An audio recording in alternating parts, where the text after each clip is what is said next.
Welcome back to another episode of the Shots from the Winchester podcast, brought to you by Greencastle. We are shooting live today from the Winchester bar here at Greencastle. If you haven't been here, come join us for one of our happy hours.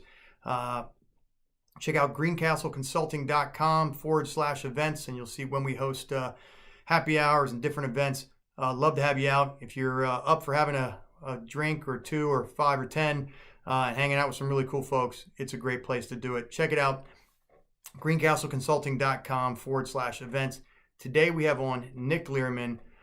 Nick is a good friend of ours. If you don't know, Greencastle is a 100% veteran staffed company. We are the largest all-veteran company in the country.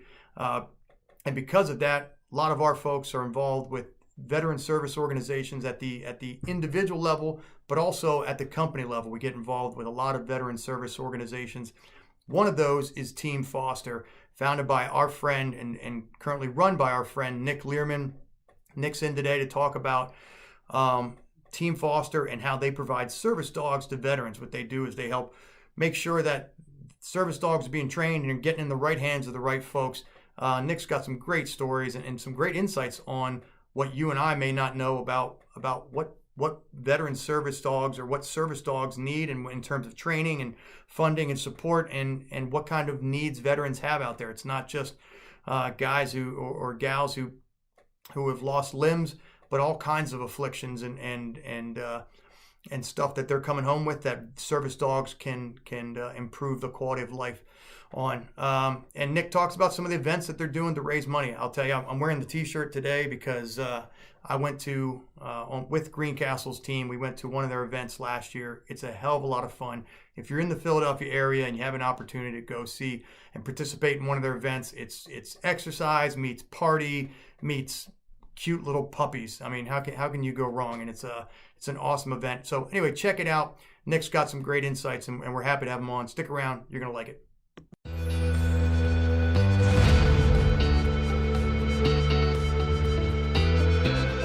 I'm Joe Crandall.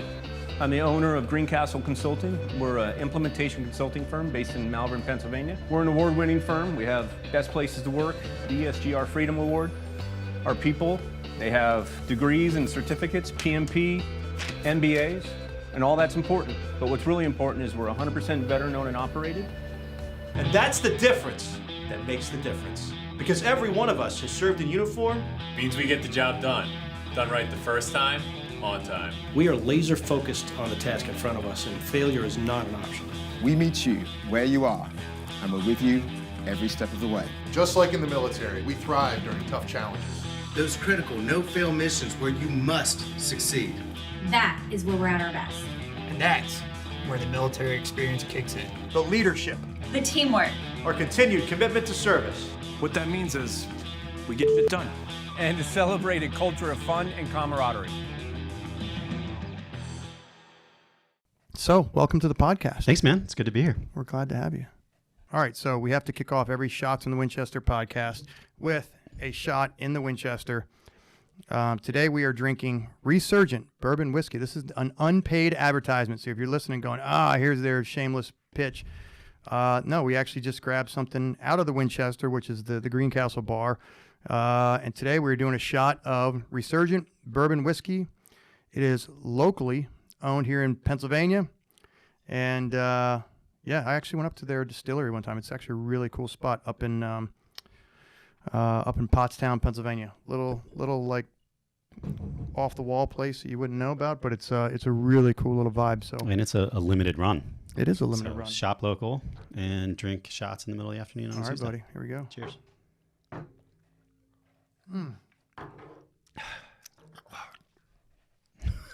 Your face. I know. If I've never been good at doing shots, and which is probably I'm probably a poor choice for a host, or probably poor choice of host for a podcast called Shots from the Winchester. Yeah, I think your marketing team probably needs. Yeah, they probably need to. We need to. Well, listen, we're a little short on talent, so that's obviously. I see what you did. All right, good podcast. Thanks for coming on, you piece of shit. Thanks. Thanks for having me. All right, so we are here with the one and only Nick Liermann. Nick, I am actually broke out this shirt. I have this shirt on today. It is from the 2021 Rough Ride, which is one of the seminal events for Team Foster, of which Nick is the executive director and the founder of a veteran nonprofit that, now you corrected me on this one time, you don't provide service dogs, you help the whole gamut of the service dog from the service dog, or from the dog being born and trained and raised and sourced and funded till time that gets in the hands of the veteran and then continued through support. Yep. That's what Team Foster does. Did I capture that? You did, yeah.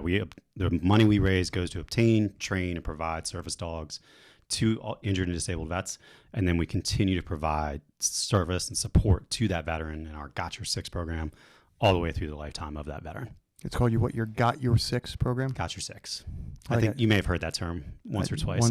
Once or twice. I think you may have served. Once or twice. But like, no kidding. Like, I'm obviously a big fan of Team Foster and what you guys are doing. I've known a lot of guys that, I'll tell you what, I didn't know the value of service dogs until, because in the world we live in now, people get on planes and they're like, "This is my service Cobra," and then other people are like, "What's that in your pocket?" "Oh, it's my service cockroach that my emotional healing cockroach that I keep in my pocket." Whatever. It's just we literally have gone off the rails.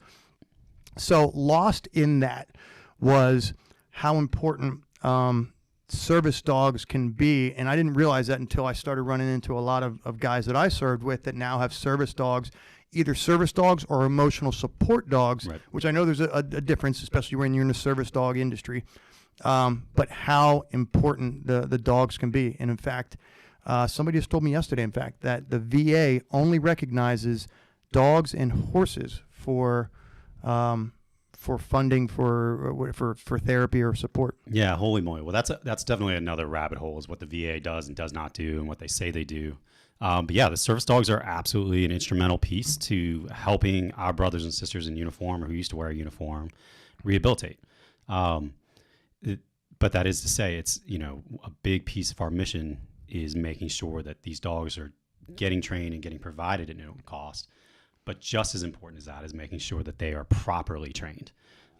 You touched on it. We've seen in the last 5, 6, 7 years this massive change, this massive uptick in the amount of quote unquote service animals, and the amount of organizations and people that are claiming to provide service animals or claiming to have one, but in fact, it's not actually a service dog. And what do you mean by that?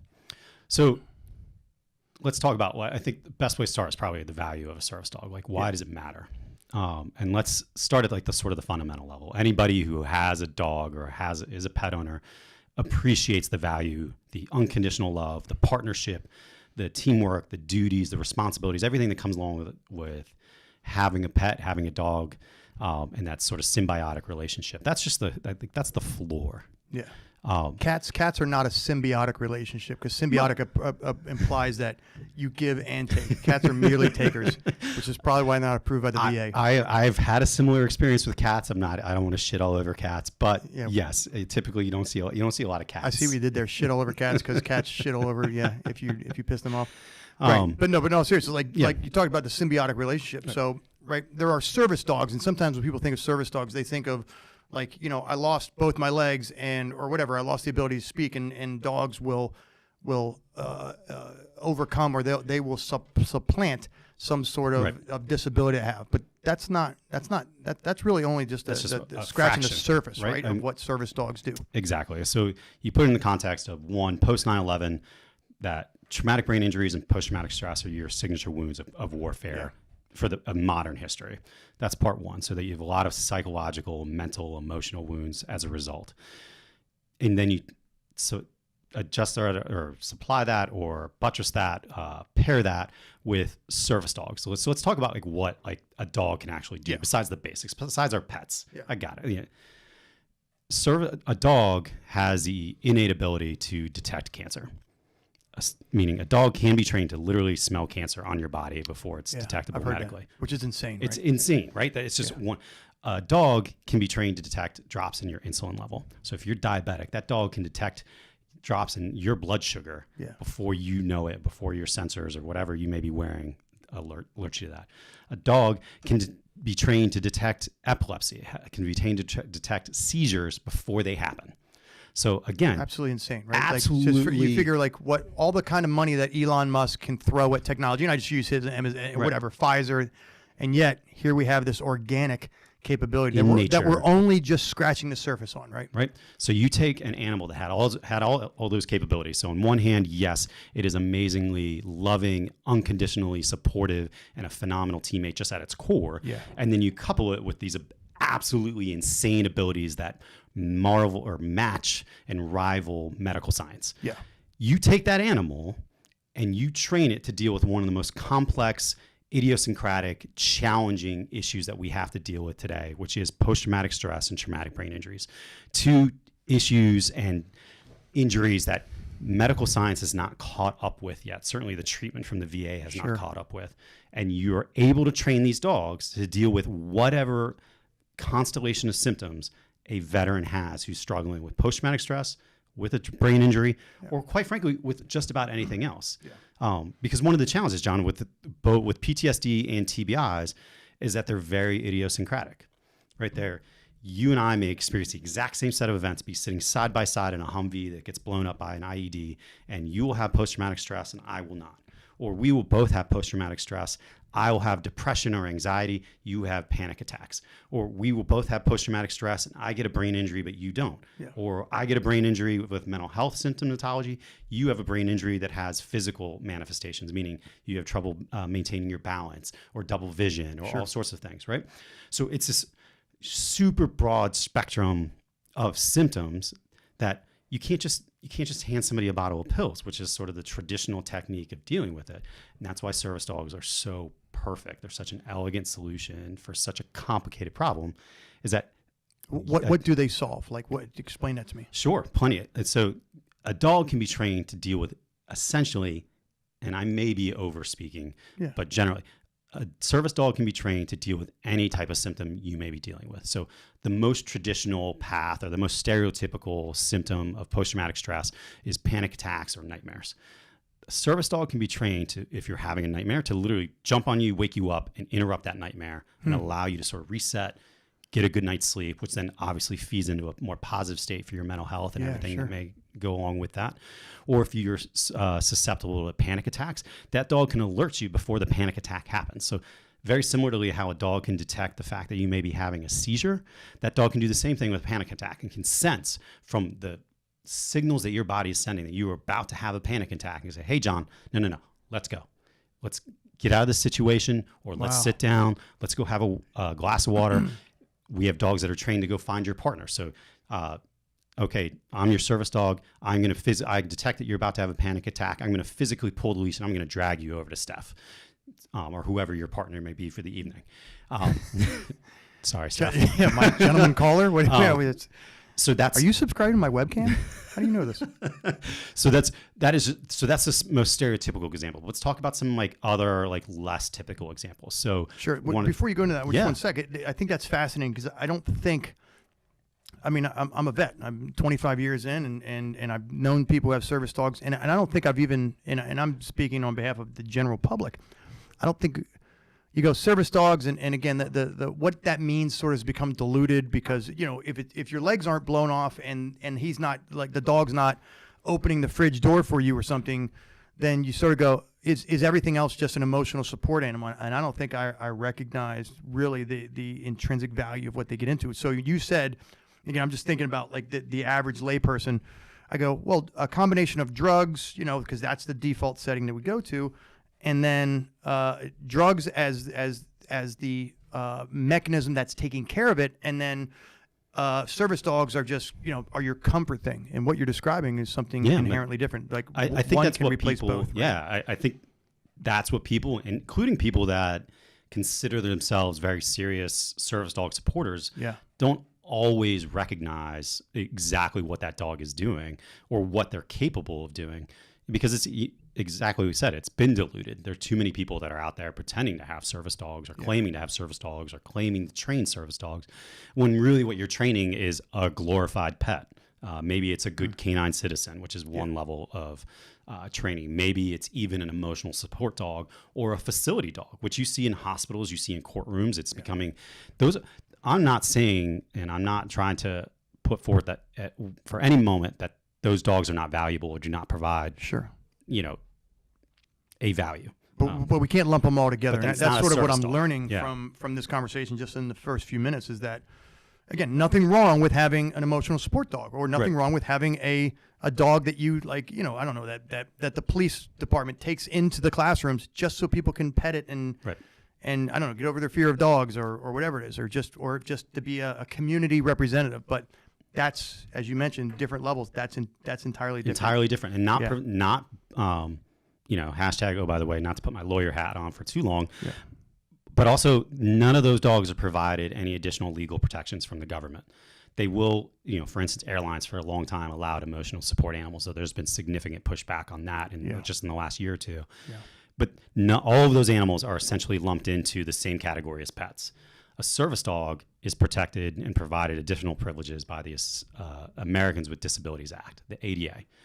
And to be a service dog, it's required to be able to, the person who's handling it has to have a disability, and then the dog has to be able to perform at least one task to facilitate that disability for that person.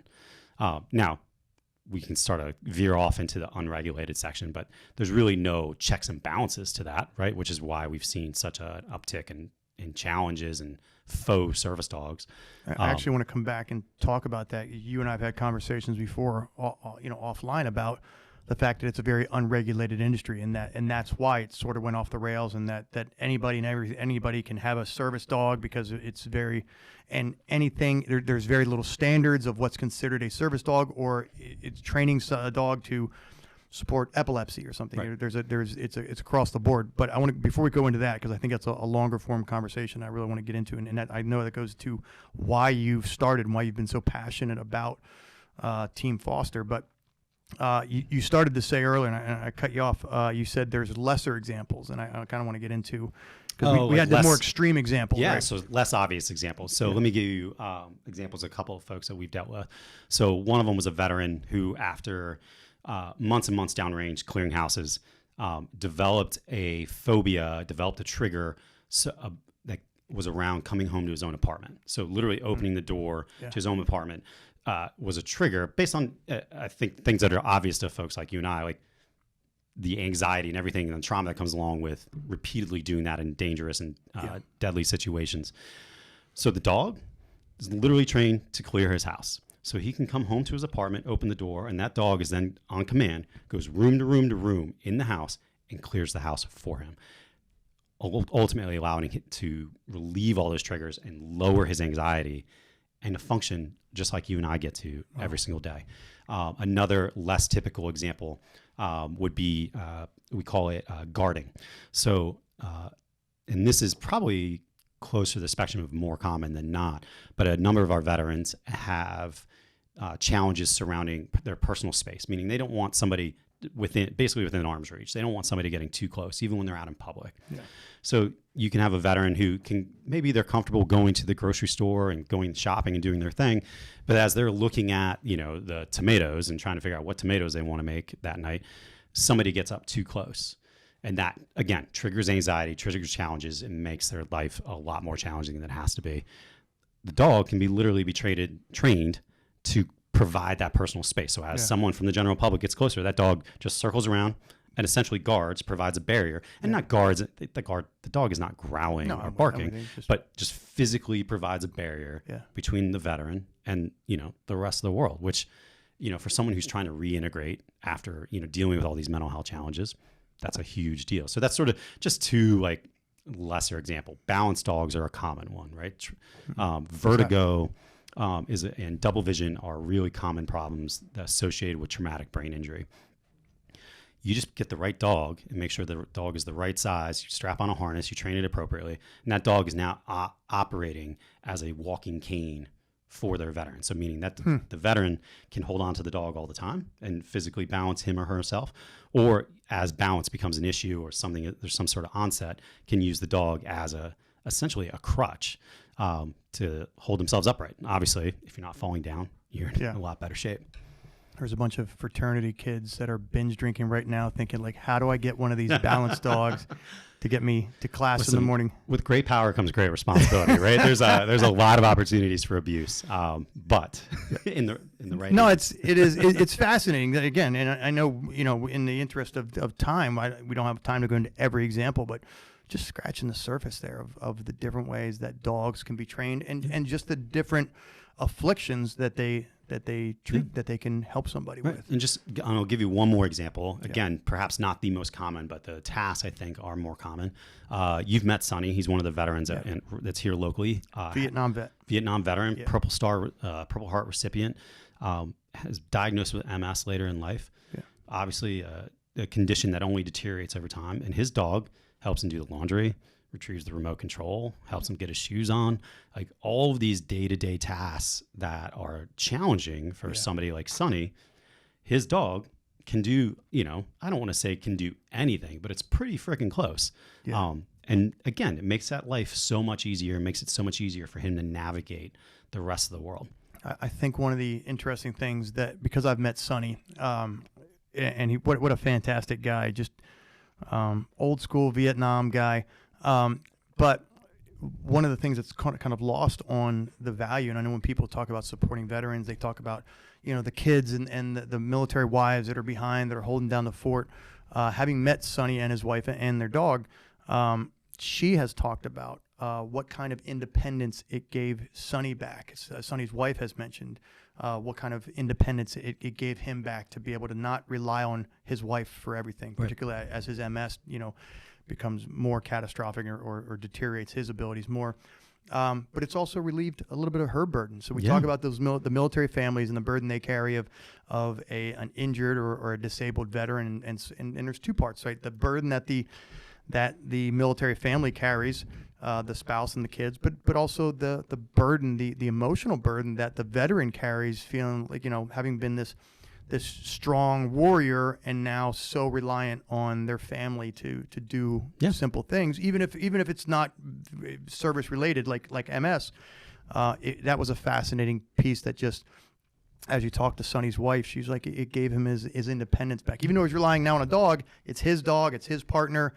And it's different than him relying on his wife for that. Yeah, I mean, we talk all the time, and I think the same is true, quite frankly, even when you're actively serving. It's just as, the things that you are dealing with as a service member, as a veteran, are often as hard on your family and your support structure as they are on you. And that's a great example of, you think about the stress and the anxiety levels that are reduced. That now that Roxanne, Sonny's wife, can leave the house on her own. Yeah. And be less concerned that Sonny is unattended to, or that, if there's an accident in the house, or something, his chair tips over, or he literally has a full-on partner that is there, able to pick up the phone and call 911. So like there's emergency services there for Sonny, regardless of whether Roxanne happens to be around. And like you said, same for Sonny. It also gives him more independence and the ability to operate on his own and get around. Because listen, Sonny's a proud guy. He spent 20, 30 years, serving the United States Army. Like, he was retired first sergeant. The guy was a badass in every sense of the word. So this dog is an opportunity to hold on to that and continue to be himself, which is pretty awesome to see. One of the things that is really cool about what you guys are doing, Team Foster, and I want to go back to really the origins about Team Foster. I know a little bit about why you started, but I think that's an important part of the story. But particularly here in 2022, we focused on post 9/11 veterans, and so many charities, so many veteran service organizations focus very narrowly on post 9/11 veterans, and maybe that's not even in their bylaws or in their chapter organization that says we're just going to focus. That's just naturally who they do focus on. Sure. Whereas you guys are, Sonny's a great example. You guys are taking care of all veterans, and there's a lot of veterans that are pre 9/11. Which is only the last 20 years. What about those people for the 40, 50 years before that are still alive? Yep. Maybe some Korean War era veterans, but particularly Vietnam, Bosnia conflict, Gulf War conflict, that kind of stuff. 100%. The giants that we stood on their shoulders, right? That you guys are supporting. So let's go back for a second, because I think it's unique about you guys, and maybe it shouldn't be. Maybe other veteran service organizations should be focused on them.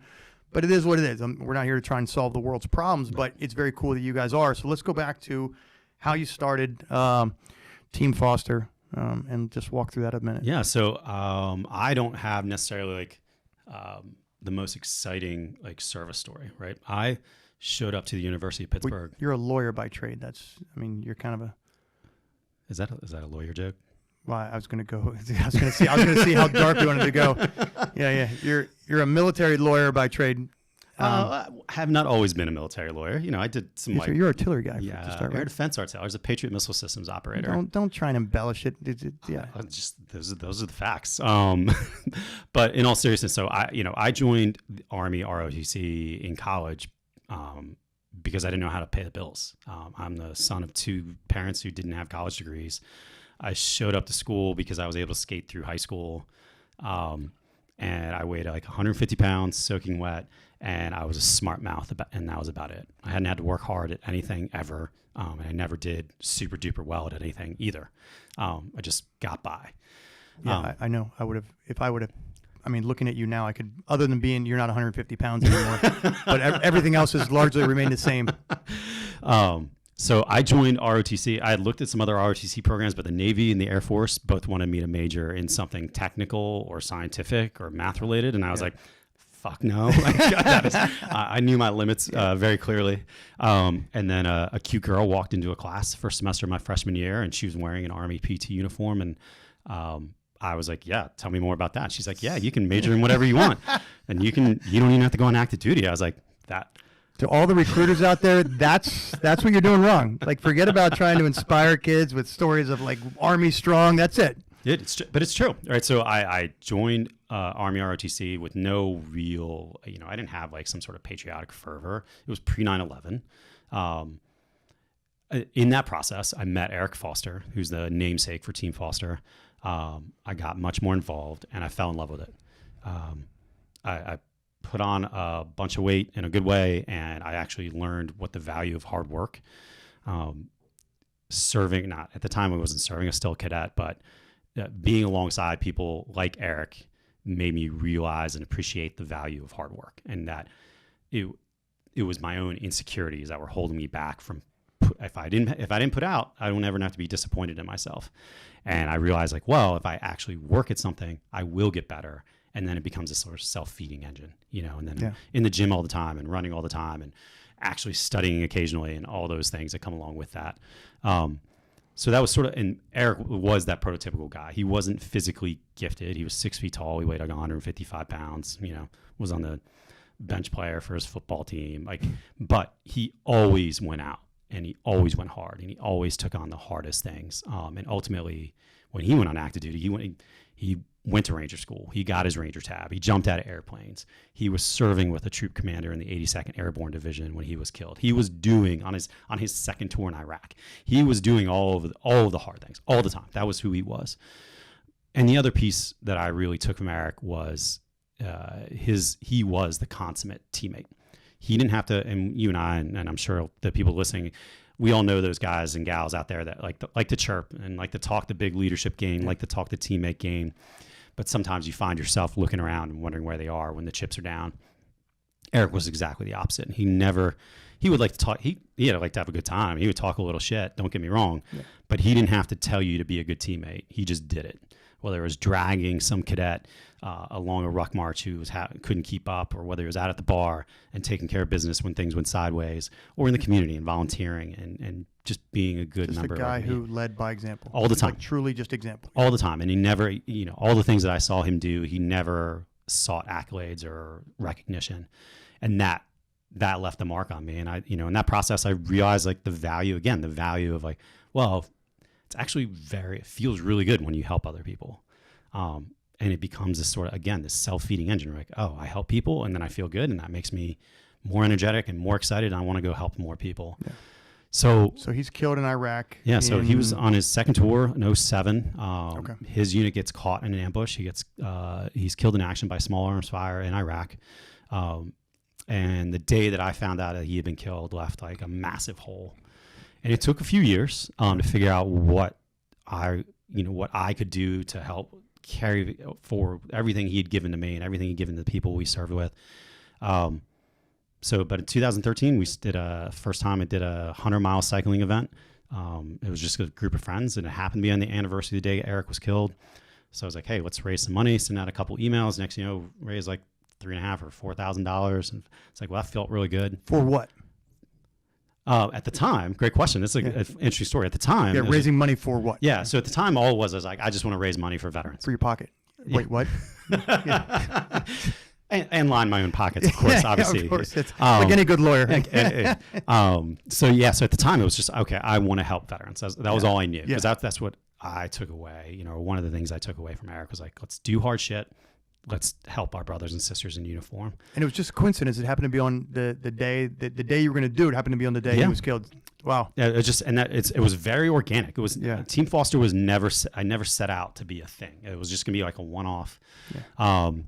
And so the first 2 years we raised money for an organization called the Intrepid Fallen Heroes Fund.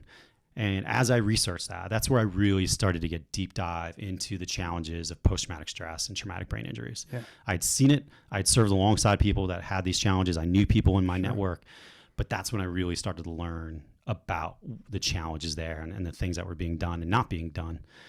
And then, but the other piece that happened is the first year, our first formal years of 501c3, we were able to raise a little over $10,000. And I go to Intrepid Fallen Heroes and I say, hey, I've got a $10,000 check. And they go, that's awesome. They send me a really nice email. We have a nice phone call. I feel amazing. I'm like, oh my God, like me and this small group of volunteers, we raised all this cash, like so great. 3 days later was Giving Tuesday, which I'd never heard of in my entire life. Yeah. And they raised $130,000 in one day. And I felt so fucking small.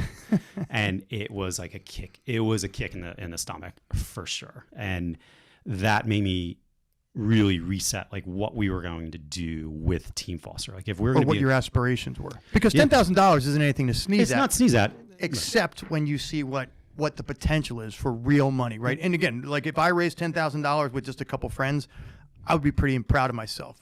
Now, when you're standing next to the Fortune 100 companies who they sneeze at $10,000 and they drop $100K, without even blinking. That's when that sense of like, wow, maybe not, and I'm not trying to put words in your mouth, but not what the insignificance of what you did was, but what the potential for you to have a greater impact was. Is that accurate? No, 100%, and the ability to see it. Yeah. Right. So we write this, what we think is a monster check to this organization, and I am confident they put it to good use, but we never get to see it or touch it. And at the same time, there was an organization in the veteran space that was having massive challenges in a very public way for misusing their funds. And that made me very skeptical of other organizations we would work with, but also very conscientious of what we were going to do as an organization. So, and in that process, right, I'm learning more about post-traumatic stress and TBI. And that's when I learned about the value of service dogs. And I was a dog owner. I obviously had an appreciation for dogs as a general premise, but that's when we really found out what they could do. So that is when we pivoted specifically into that service dog space. And we have focused on that area since then because it does a bunch of things. One, it is a completely underserved area.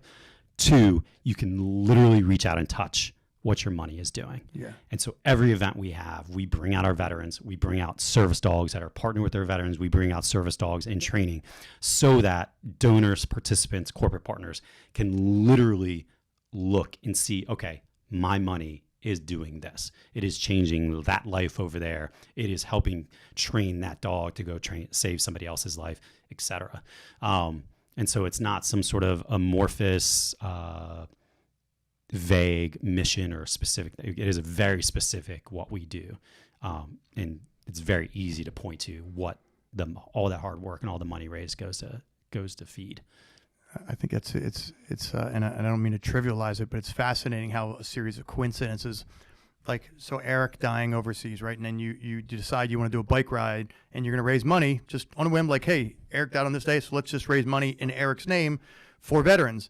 And then you have this this exposure to the fact that there's a lot of real money to be raised, and then you become exposed to what's not happening in terms of the TBI and the PTSD treatment, and then you realize the value of service dogs, and now Team Foster, and named in honor of Eric, is even though he didn't have a service dog, and you know that we know he didn't have a TBI, but it's fascinating, and I'm sure his family probably appreciates the fact that there's this fantastic work going on in his honor for just a real veteran need and a need that's providing real, tangible, measurable benefits. Yeah, I will tell you one of the most gratifying, enjoyable parts of this is Eric's family, most of his parents rather still live in the Pittsburgh area, and I'll go out there for events and sit down and have lunch or dinner. And his parents are not interested in being in the forefront. They very much appreciate what we do, but they very much also want to stay on the sidelines. They don't want the spotlight. It's hard, and it's still hard for them, and I can't imagine you know what it must be like to be in their shoes. Of course. But yeah, they're immensely supportive. His parents, his siblings, love what we do. And I also agree, like 100% backed into this. Just like I backed my way into joining the United States Army. It seems like many of my best decisions in life have not been conscious ones, but you know, something or someone is sort of directing you a certain way. But taking advantage of the doors that are open, that the universe opens up for you. 100%. Listen, once, you know, and now that we, you know, and it's evolved from like, hey, we're going to do one event to now we're actually a 501c3 incorporated and all that stuff. And then we were raising, you know, $10,000 and it was 50, then it was 100. And then it went from a part-time passion to this is now my full-time job. I don't practice law full-time anymore. I walked away from big firm life so that I could focus on this. And, you know, in 22, we're going to raise more than $500,000. And now we are in a position, no, are we the biggest charity around? Not even close. But we're able to make direct impact in a space that is needed in a very significant way. And that feels really good. You know, whether it's bringing in new organizations and making sure those organizations maintain the highest standards and funding what they need to do, or writing checks directly to veterans in need. So we had a veteran just a couple weeks ago whose car was in utter disrepair, was living in a trailer park, was really in a bad way. We put him into a new car. A couple years ago, we have another veteran that's struggling with their mortgage payments. We pick up the mortgage payment. We had another veteran who veterinary bills because their dog is having some significant health challenges. We pick up the tab.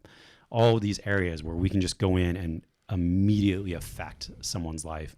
And someone who picked up, you know, put their name on the dotted line, put on a uniform, served wherever they were asked to serve, and is now dealing with the consequences. You know, and I think you are likewise, but those are the people I think deserve, you know, the utmost attention and our support. And so we're able to do that, and it feels really good. You talked about just now, you sort of just, and we've talked about it just briefly, but part of the reason that service dogs, that your focus is on service dogs, not only just finding out like how valuable they are, but, and you just mentioned now, like we help fund other organizations they're training and holding them to a standard. So, and you and I have talked about that, and I think it's an important piece to your story is that if it were being done right out there, then you probably, and I don't mean to denigrate it, but you probably wouldn't have as strong of a mission, except for the fact that service dogs and the training for the standard of their training, the standard of their care, it's not as strong as it should be. And I think that's part of what has given you a very strong mission and a strong need out in the community. And I wonder if you can talk about that. Sure. And when you say not as strong, I think a better way to phrase that would be non-existent. So we talked about at the beginning, the Americans with Disabilities Act. That is the only protection in place. All it says is to be a service dog, the person has a disability, dog has to provide a task. And it's very ambiguously worded. And that's all it says. And there's no check to that balance, or no balance to the check, right? So John Kleck now walks into Abercrombie where he's prone to shop, and he straps on a vest to his pet. Yeah. His pet bites somebody, barks at somebody, otherwise acts like an asshole. And he says, oh, well, it's a service dog. Well, as a business owner, I can't ask you for ID. I can't ask you what your disability is. I can't ask for a demonstration. I can't ask where your dog is trained. I can't ask anything other than, do you have a disability? Does that dog provide a service for the disability? There's absolutely no regulation. And what we've seen, especially in the last 5 and 6 years, like vets were already sexy. Everybody wants to say they support veterans. Pets and dogs are always sexy. And now that we've seen that nexus, more and more people are getting into the space where they say, oh, yeah, I can train a service dog. Oh, by the way, no accreditation requirements to be a dog trainer of any kind. No accreditation requires to say you train service dogs. So there's zero oversight, none whatsoever. So you see people sometimes maliciously, sometimes meaning well, trying to take advantage of the system and charging exorbitant rates to produce animals that are not service dogs, that are not, so and that's why you see the service peacocks. That's why, just last week there was a dog who bit somebody on an airplane. Like a service dog would never do that. A properly trained service dog would never do that. So part of our mission at Team Foster is we only partner with dog training organizations that are training at the highest levels. There are voluntary accrediting organizations. There are voluntary accrediting options. There's just no requirement that they do that. So we only partner with organizations that are in fact accredited, and that are in fact, in addition to being accredited, are maintaining the highest training standards. So how do you guys define accredited if there is no standard for accreditation? So there's no required accreditation. There are accrediting options. So for instance, one option, and it's sort of the gold standard in the service dog industry, it's called Assistance Dogs International. It's a nonprofit. Their sole purpose is just to set the standard for service dog training. Yeah. But if John decided you wanted to be a service dog trainer, you don't have to go get accredited by ADI. Yeah. But if you do, if we're going to fund you, we make sure that you are, and we insist on it. It's a 2-year-long application process. It's extremely rigorous, and then annual certifications after that. So we make sure that that organization is accredited, and then we work with our service dog training partners to make sure that they are executing best practices. So because we've now been in the space for 6-7 years now, we've learned quite a bit. We're not dog trainers, but we are business savvy, we are organizationally savvy, and we can bring those skills to bear to make sure, hey, listen, is the focus on the veteran? What's the application process? What's the vetting process? Then what's the handoff? What's that training model look like? What are the services you are not providing to the veteran once they've been partnered? And then how are you following up with that veteran, throughout the life of the dog? And then eventually, listen, that service dog very well may need to get replaced as it gets to the end of their life. What's the process to bring that veteran back into the fold and make sure that they don't lose anything in that transition? So we're able to impact that process from start to finish. And by raising money through these super awesome events, we can continue to fund and funnel the resources to the organizations that are doing things the right way, and ultimately, hopefully, driving out all the substandard trainers. This is my softball question, and you teed it up perfectly. It's almost as if we had this scripted, choreographed dance. By the way, Nick, you said big, awesome events. Tell us more. No, seriously, and for anybody listening, teamfoster.org, right? Yeah, teamfoster.org is our website. And they do some fantastic events. You are based here in the Mid-Atlantic or focused here in the Mid-Atlantic right now, right? Now, correct, we're very regional. We're HQ'd out of the Philadelphia area. We do have events in Philly, Pittsburgh, DC, in the surrounding area. Right, but I want to talk about those events because I attended my first one last year, and I'm really excited to attend the next one here. June 4th, down at Lincoln Financial Field in Philadelphia, where the Eagles play. We're going to be actually inside the stadium, and I'll let Nick tell you about that. But just as a shameless plug for a guy who has no vested, shame. no shame, but also no vested interest. It's a hell of a lot of fun, and I went to the first one last year at Citizens Bank field where the Phillies play. We had it outside, and it was just a hell of a lot of fun. There was bands, and it's a bicycle, it's a stationary bike ride, and lots of competition. 24-hour ride. You got to keep the pedals moving. We had a whole team there working around the clock to keep the pedals moving. But I want to hear your end because I know there's a hell of a lot of work that's gone into making this thing happen. It is definitely a big lift, but I'm really excited because this year is going to be bigger and better than anything we've literally ever done. And this is how you raise. I mean, obviously there's other opportunities to raise money, to get out and do speaking events, things like that. But these events, these rough rides or the RUFF ride, these are the seminal pieces where you raise the money for 100%. Yep. Okay. Through our corporate partners, through our peer-to-peer fundraising, these events are our biggest fundraising. This is where our biggest capacity lies. Yeah. So Rough Ride, we do it in Philly, we do it in Pittsburgh, and we're bringing it to DC in 2023. The concept's super straightforward. You touched on it. So teams register, you're assigned a spin bike, and then it's your team's job to keep that bike spinning for 24 consecutive hours. Yeah. Really trying to capture Eric's legacy of pushing himself and doing hard shit and teamwork, right? Because we have had one person who did it on his own, but holy cow. Yeah, which, oh, by the way, he's a power lifter. He's a power lifter and endurance cyclist. I'm just thinking about sitting on one of those narrow bike seats for 24 hours. Yeah. Brutal, right? Yeah. So really trying to capture both of those pieces of Eric's legacy and bring them together. So I like to say that it's part competition and part festival. So yes, every team is pitted against the other teams. We're expecting 30 to 40 teams at this year's Rough Ride event. There's a live scoreboard that tracks how hard every rider and every team is going. Number of miles they've gone or revolutions or whatever. Power, cadence, all of those things, all the stats. You can see them all. But it's so much more than that. So that's just the cycling piece. And as part of the cycling piece, every single hour of the event is programmed from, we have live bands, we have spin classes, we have games like Quizzo and karaoke, all as part of the cycling programming. But then outside of that, there's really where the festival goes on. So like I mentioned, we had a live band that's coming in Saturday night, DJ, music, food, booze. There's a puppy kissing booth Saturday afternoon.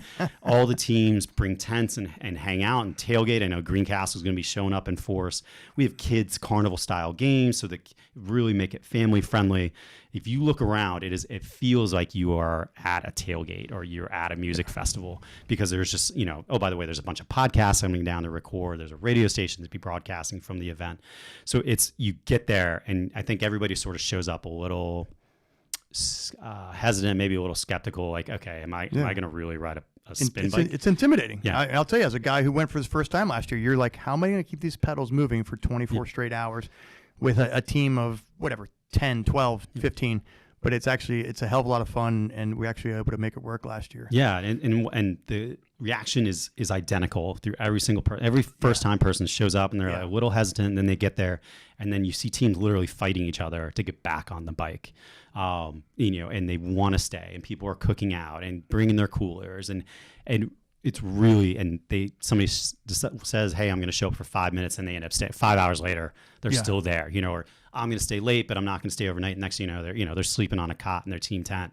It was cool to see some of your corporate partners. Again, my first time last year, it was very cool to see the corporate partners show up with the whole team. And I want to drop any names for those who weren't there, but there were some large corporate organizations that had brought together, and I guess they threw it out in the office. Hey, this is what we're going to do. This is going to be a charity we're focusing on in June.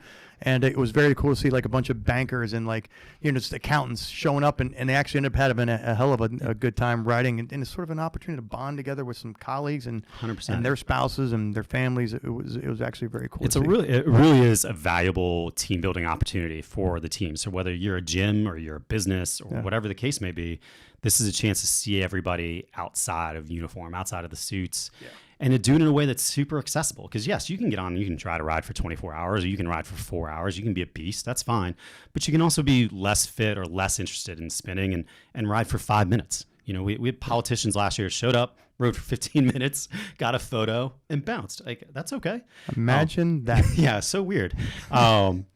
But and you can stay at the event for an hour, or you can stay for the entire 24. It really is accessible. And when you talk about that team building aspect and what some of our corporate partners have seen, is I think one of the things that brings veterans together is a shared experience, right? That shared experience of adversity, of challenge, of stress, of risk.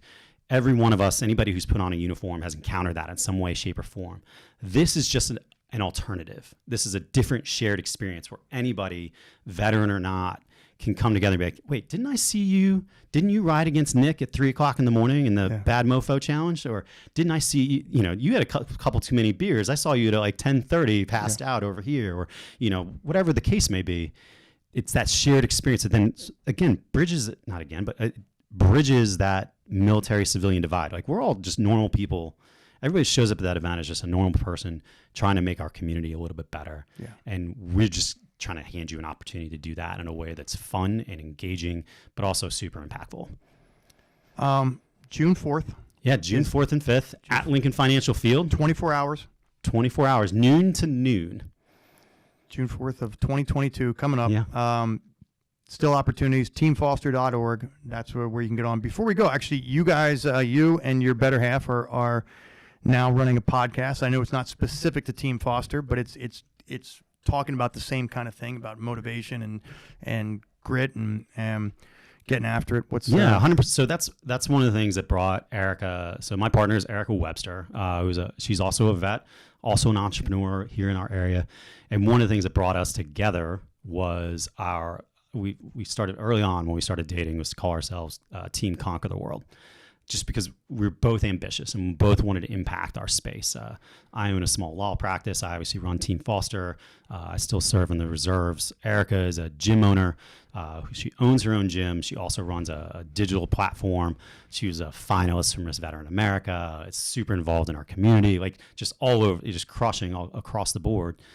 And we realized we love hearing those stories. So we decided to start our own podcast and have some fun. It's called the Team CTW Conquer the World podcast. And we bring on people that are trying to conquer the world in their own space. So whether it's philanthropy, whether it's science, entrepreneurs, we've had a professional MMA fighter. We have 2-star generals lined up. We have small business owners, people in the medical space, people in the disability space, like you name it. I want to hear about those people that are looking to kick ass and take names in their own space, whatever that may be. So it's really just a great opportunity to hear those stories, get motivated, and share that motivation with the rest of the world.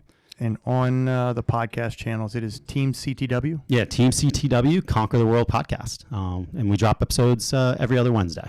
And you can find it wherever you listen to your podcasts. Oh my God, you sound like one of those. You sound like one of those old. Oh my God, right? One of those old radio announcers. One of those old TV commercials at these and other fine retailers. Oh my God! Anytime you start using your infomercial voice, like that is not a compliment. And you knew as soon as they said at these and other fine retailers that they were not really fine retailers.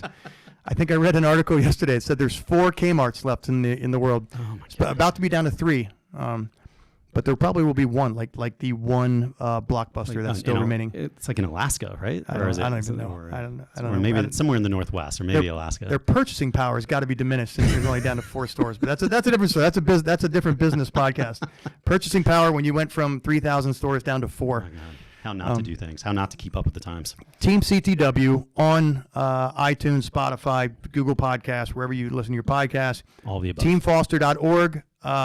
We mentioned the Philly event coming up. There's also events. If you go on teamfoster.org, you have the Pittsburgh event coming up, the DC event coming up next year, which we're already starting to plan for. But you can jump on a team. You can start your own team. You can Greencastle here. We have our own team. Jump on teamfoster.org under Rough Ride, and you'll see the Greencastle team. We're always looking for people to come down and ride with us for a bit. Yeah.